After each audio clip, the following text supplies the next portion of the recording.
Hi guys, current affairs వీడియోస్కి స్వాగతం సుస్వాగతం. ఈ వీడియోలో మనం కొన్ని కరెంట్ అఫైర్స్ని నేర్చుకుందాం. ఈ కరెంట్ అఫైర్స్ వచ్చేసి తెలుగులో నేర్చుకుందాం. ఈ కరెంట్ అఫైర్స్ అన్ని కాంపిటేటివ్ ఎగ్జామ్స్కి ఉపయోగపడతాయండి. అవి బ్యాంక్ ఎగ్జామ్స్ అయినా, గ్రూప్ ఎగ్జామ్స్ అయినా, ఎస్ఎస్సి ఎగ్జామ్స్ అయినా, ఏ ఎగ్జామ్స్కైనా ఈ కరెంట్ అఫైర్స్ యూజ్ అవుతాయి. So first bit, Prayagraj super thermal విద్యుత్ కేంద్రాన్ని ఏ సంస్థకు అప్పగించారు?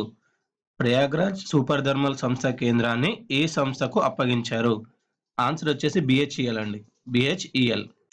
సో దీని వివరణ వచ్చేసి, ప్రయాగ్రాజ్ విద్యుత్ ఉత్పత్తి సంస్థ జయప్రకాష్ విద్యుత్ వెంచర్ లిమిటెడ్కు అనుబంధంగా ఈ విద్యుత్ కేంద్రాన్ని అలహాబాద్ జిల్లాలోని బరీన్ వద్ద 660 మెగావాట్ల సామర్థ్యంతో నిర్మించారు. ఈ విద్యుత్పత్తి కేంద్రాన్ని అలహాబాద్ జిల్లాలోని బరీన్ వద్ద 660 మెగావాట్ల సామర్థ్యంతో నిర్మించారు. నెక్స్ట్, కేంద్ర మానవ వనరుల అభివృద్ధి మంత్రిత్వ శాఖ ఆధ్వర్యంలో వేద సమ్మేళనంను ఏ రాష్ట్రంలో నిర్వహించారు? కేంద్ర మానవ వనరుల అభివృద్ధి మంత్రిత్వ శాఖ ఆధ్వర్యంలో వేద సమ్మేళనంను ఏ రాష్ట్రంలో నిర్వహించారు? ఆన్సర్ వచ్చేసి కేరళ. కశ్యప వేద పరిశోధన సంస్థ మహర్షి సందీపిని రాష్ట్రీయ వేద విద్యా ప్రతిష్టాన్తో కలిసి కేంద్ర మానవ అభివృద్ధి మంత్రిత్వ శాఖ వేద సమ్మేళనంను కేరళలోని కోజికోడ్లో నిర్వహించింది. ఓకే, కశ్యప వేద పరిశోధన సంస్థ మహర్షి సందీపిని రాష్ట్రీయ వేద విద్యా ప్రతిష్టాన్తో కలిసి కేంద్ర మానవ వనరుల అభివృద్ధి మంత్రిత్వ శాఖతో వేద సమ్మేళనంను కేరళలోని కోజికోడ్లో నిర్వహించింది. నెక్స్ట్, ఇటీవల ఏ రెండు దేశాల మధ్య తొలి నిరాటంక తంత్రీ మార్గం హాట్లైన్ను ఏర్పాటు ఒప్పందం కుదిరింది? ఇటీవల ఏ రెండు దేశాల మధ్య తొలి నిరాటంక తంత్రీ మార్గం హాట్లైన్ ఏర్పాటుకు ఒప్పందం కుదిరింది? Answer China Taiwan. So China Taiwan దేశాల మధ్య వైరం దూరం తగ్గించుకోవడానికి హాట్లైన్ను ప్రారంభించారు. చైనా అధ్యక్షుడు జీ జిన్పింగ్, తైవాన్ అధ్యక్షుడు మా ఇంగ్ జియో. చైనా అధ్యక్షుడు జీ జిన్పింగ్, తైవాన్ అధ్యక్షుడు మా జింగ్ జియో. నెక్స్ట్,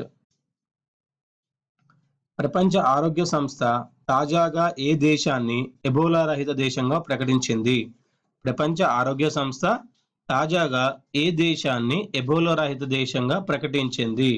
ఆన్సర్ వచ్చేసి గినియా. సో దీని వివరణ వచ్చేసి, ఎబోలా వైరస్ కారణంగా గినియాలో 11,000 మంది మరణించారండి. ఎబోలా వైరస్ కారణంగా 11,000 మంది మరణించారు. నెక్స్ట్ క్వశ్చన్, జార్జియా నూతన ప్రధానమంత్రి ఎవరు?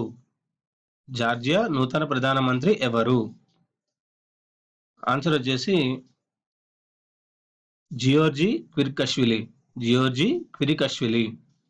సో జార్జియా రాజధాని వచ్చేసి బలిసి అండి. కరెన్సీ వచ్చేసి జార్జియన్ లారీ. అధ్యక్షుడు వచ్చేసి జియోర్జీ క్విరికష్విలి. ఓకే, జార్జియా రాజధాని వచ్చేసి Tbilisi, currency Georgian lari. Next, India Israel అభివృద్ధి చేసిన బాలిస్టిక్ క్షిపణి బరాక్ 8ని ఎక్కడి నుంచి ప్రయోగిస్తారు?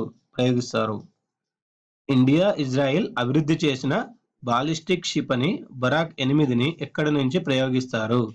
ఆన్సర్ వచ్చేసి ఉపరితలం నుంచి గగనతలంలోకి. సో బరాక్ 8 క్షిపణి పొడవు 4.5 మీటర్లు, బరువు 275 కేజీలు. ఈ క్షిపణులను 500 మీటర్ల నుంచి 90 కిలోమీటర్ల పరిధిలో ప్రయోగిస్తారు. ఇజ్రాయెల్ ఏరోస్పేస్ ఇండస్ట్రీస్, డిఆర్డిఓ సంయుక్తంగా దీన్ని అభివృద్ధి చేశాయి. నెక్స్ట్,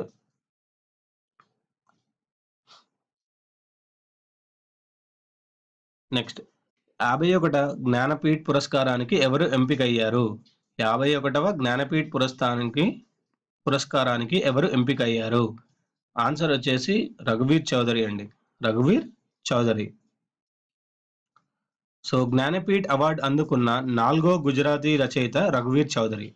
ఈయన గుజరాత్కి చెందినవారండి. రఘువీర్ చౌదరి గారు 4వ గుజరాతీ రచయిత. గతంలో రాజేంద్ర షా, పన్నాలాల్ పటేల్, ఉమాశంకర్ జోషి అందుకున్నారు. గతంలో రాజేంద్ర షా, పన్నాలాల్ పటేల్, ఉమాశంకర్ జోషి అందుకున్నారండి. నెక్స్ట్, పన్నుల సమాచార మార్పిడి కోసం ఏ దేశంతో భారత్ ఒప్పందం చేసుకుంది? పన్నుల సమాచార మార్పిడి కోసం ఏ దేశంతో భారత్ ఒప్పందం చేసుకుంది? ఆన్సర్ వచ్చేసి మాల్దీవులు అండి. మాల్దీవులు. నెక్స్ట్, 2015లో అత్యధికంగా పాస్పోర్ట్లను జారీ చేసిన దేశం ఏది? 2015లో అత్యధికంగా పాస్పోర్ట్లను జారీ చేసిన దేశం ఏది? చైనా. సో దీని వివరణ వచ్చేసి 2015లో చైనా 16 మిలియన్లు, యుఎస్ఏ 14 మిలియన్లు, భారత్ 12 మిలియన్లు పాస్పోర్ట్లను జారీ చేశాయి. 2015లో చైనా 16 మిలియన్లు, యుఎస్ఏ 14 మిలియన్లు, భారత్ 12 మిలియన్ల పాస్పోర్ట్లను జారీ చేశాయండి. ఇవండి ఈ వీడియోలోని కరెంట్ అఫైర్స్. మరికొన్ని కరెంట్ అఫైర్స్తో వచ్చే వీడియోలో కలుద్దాం. ఈ వీడియో మీకు నచ్చినట్టయితే లైక్ చేయండి, సబ్స్క్రైబ్ చేయండి, షేర్ చేయండి.